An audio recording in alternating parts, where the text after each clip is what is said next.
This is why you need to hear about loyalty. It's not about people, it's about a little dog named Bobby. His devotion changed a city forever.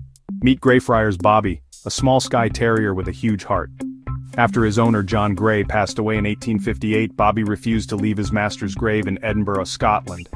For 14 years, yes, 14, Bobby kept watch, rain or shine, never missing a day.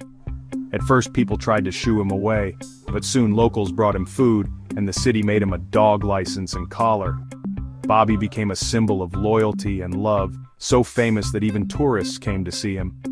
When Bobby passed away, the city honored him with a statue, right near his master's grave.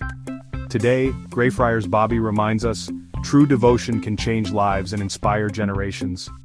Tag someone who needs to hear this story.